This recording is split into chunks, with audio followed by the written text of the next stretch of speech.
Indonesia negeri yang unik dan menarik, bahkan membuat turis asing semakin tertarik meski hanya sekedar piknik.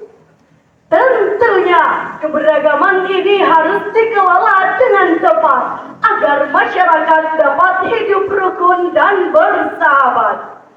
Sebagaimana yang diungkapkan oleh Pujiono dalam syair lagunya. Ragam umat, ragam agamanya. Ada Islam, ada Kristen, Hindu, Buddha. Banyak suku dan budaya. Ada Jawa, Sumatera, sampai Papua. Semuanya di negeri ini bersatu di Bhinneka Tunggal Ika. Mantap kan hadirin? Namun hadirin, akhir-akhir ini Indonesia masih dihadapkan oleh berbagai permasalahan. Intoleransi, radikalisme, terorisme, hoax, sikap apatis, hedonis, dan materialistik. Pantaslah masyarakat Indonesia dengan mudah mengujarkan kebencian, fitnah yang mematikan, bahkan yang lebih mengerikan lagi, ada upaya oknum yang berusaha mengganti Pancasila sebagai dasar negara yang mengakibatkan gesekan dan disintegrasi bangsa. Untuk itu, membangun kekuatan melalui keberagaman di Indonesia adalah judul Syarihil Quran yang akan kami sampaikan pada kesempatan kali ini. Sebagai rujukan firman Allah dalam Al-Quran surah Al-Hujurat ayat 13. Syaitanirrajim.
Sadaqallahul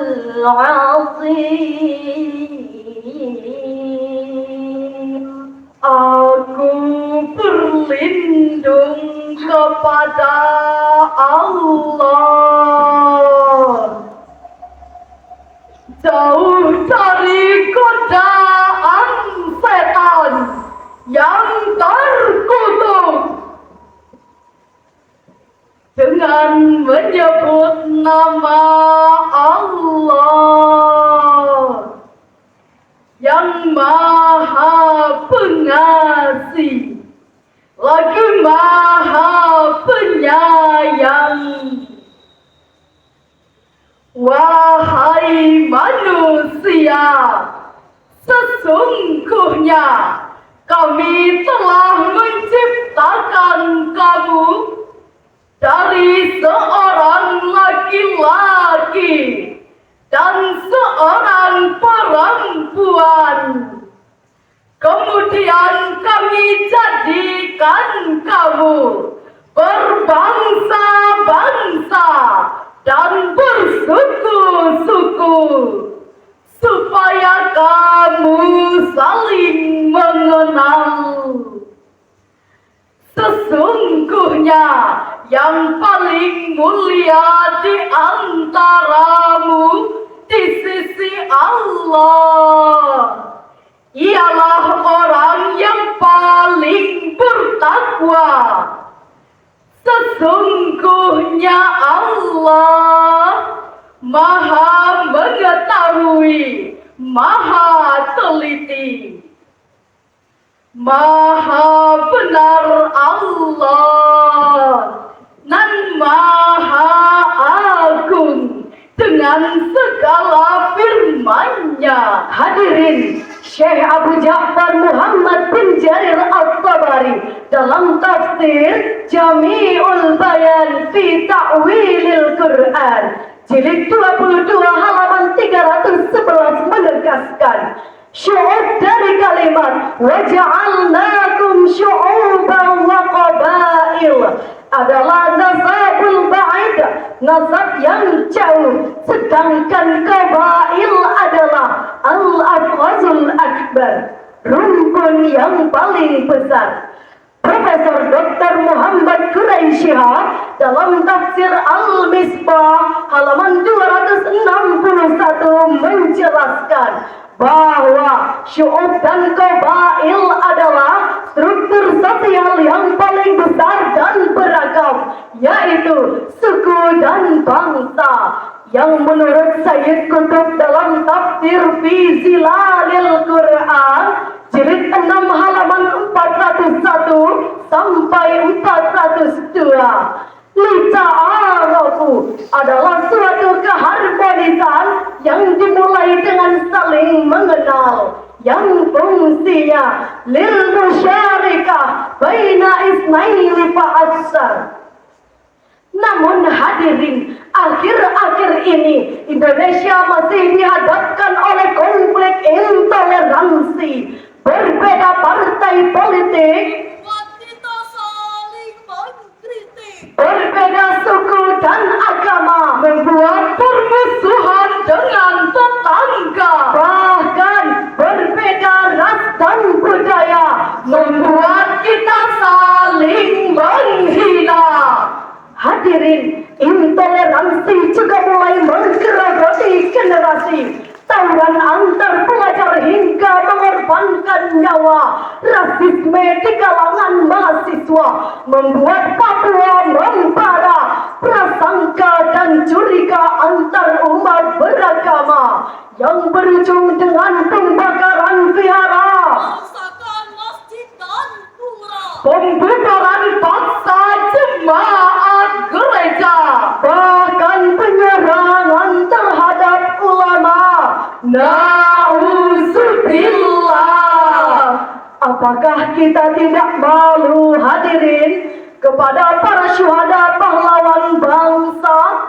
Setelah 78 tahun Indonesia merdeka, kita masih dirongrong oleh diskriminasi Dikungkung oleh intoleransi. dan dicerai-beraikan oleh disintegrasi. Bahkan yang lebih mengerikan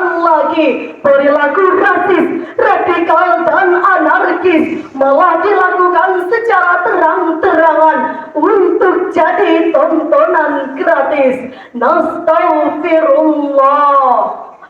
Oleh karena itu hadirin, perlu tindakan tegas pemerintah terhadap pelaku intoleransi apapun bentuk perilakunya. Semuanya harus ditindak dengan tegas, sehingga walau kita beda agama, Tapi kita satu bangsa. walau kita beda bahasa, tetapi kita satu negara. Walau beda ras dan budaya, tetap satu tanah air kita, Indonesia.